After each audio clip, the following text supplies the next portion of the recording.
আমি মাঝে মধ্যে আসলে কনফিউশনে পড়ে যাই যে আমি জামাত ইসলামকে আমরা একটা সময় এক ধরনের রাজনৈতিক দল হিসেবে দেখেছি। এখন অভ্যুত্থানের পরে তাদেরকে আমি আবার ভিন্ন রূপে দেখছি যে তারা আসলে কখনো মধ্যপন্থী দলের মতন আচরণ করছে, কখনো আবার আপনার ইসলামিক দল হিসেবে আচরণ করছে। যেমন আমরা জামাত ইসলামের সংগঠন ছাত্র শিবিরকে আমরা ক্যাম্পাসে দেখেছি যে তারা একটা মডারেট, যেটা এখানে ফারুক ভাই বললেন, যেটি আসলে যে ফারুক ভাই, একটি মডারেট। আবু বকর মোল্লা।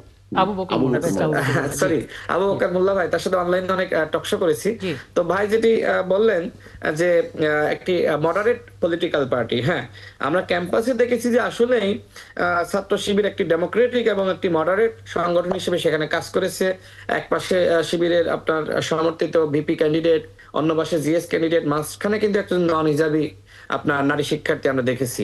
তো এক্ষেত্রে আসলে ইসলাম আসলে এটাকে এলাও করে কিনা। তো সেজন্য আমার মাঝে মধ্যে মনে হয় যে ইসলামী ছাত্র শিবির কি আসলে তারা কি আমাদের মতন, আমাদের ছাত্র অধিকার পরিষদ, ছাত্রদল সেরকম সংগঠন হয়ে গেল নাকি